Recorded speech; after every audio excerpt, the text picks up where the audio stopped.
Hey, Izzy. Are you almost ready for this negotiations meeting? Hey, Dee. Yep, I'm finishing up the draft compact and funding agreements documents now. Great. I'm really impressed with how much work you put into drafting these documents. I know it took a lot of effort to receive all the information from Indian Health Service and coordinating with everyone on our internal negotiations team. Yeah, it was quite the process. But having the negotiations handbook as a resource and getting those examples of compacts and funding agreements from other tribes was really helpful. I was able to use those examples to help identify data we needed to collect or create and information we should consider including in our documents. Agreed. Starting from scratch would have taken us a lot longer. I know the compact is the basis for redefining our relationship with the Indian Health Service. Can you remind me what all is included in the funding agreement? Sure. First, the funding agreement describes the length of the agreement, whether it be annual or multi-year. Second, identifies the programs, services, functions, and activities that the tribe will assume.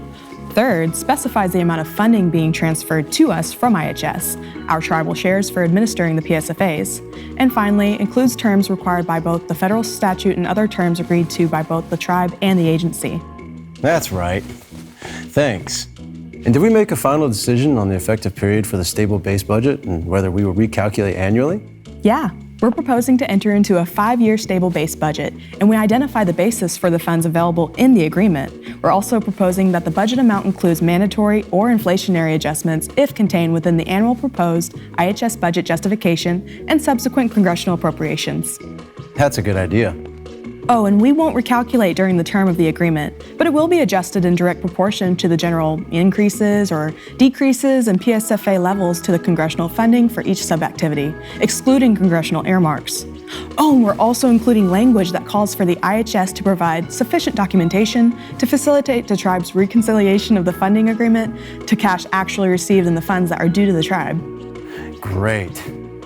So glad that is resolved. I just got a message that the IHS team is all here. Ready to head down to the conference room? Let's go, Dan.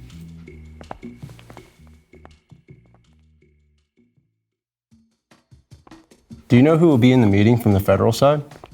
Well, I know our area lead negotiator will be here. Possibly the area director. Oh, and other IHS officials.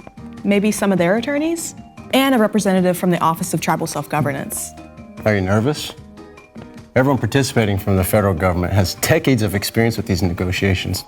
And here we are with no experience, about to walk into this room and expected to negotiate for resources we need to operate the clinic. Yeah, I am nervous, but I think we are well prepared.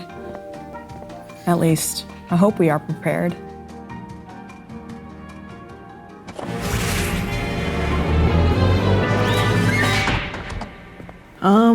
I think I'm more nervous than I thought.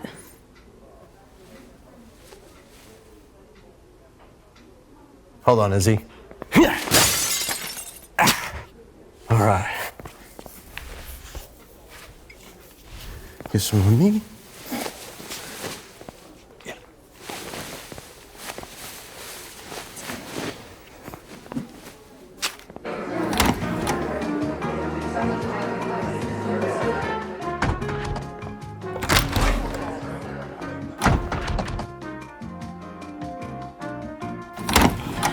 Oh man, that wasn't bad. Everyone was really nice and generally helpful. Agreed. We have some additional research to do before our next meeting and need to request more information from IHS, but I think we made great progress. Okay, let's make a list of additional information to request from IHS and start preparing for the next meeting. Good idea. I know we need to request that IHS provide justification for some of the inherently federal functions they identified in the meeting. For an agency to claim that a tribe can't take over a function using the basis of inherently federal carries a high bar. We need to make sure the agency has a statutory basis for withholding those functions and associated funds from us. Yeah, that right there, that's good. What about that? You are so prepared. Yeah, this is everything that I was just saying. How'd you type that?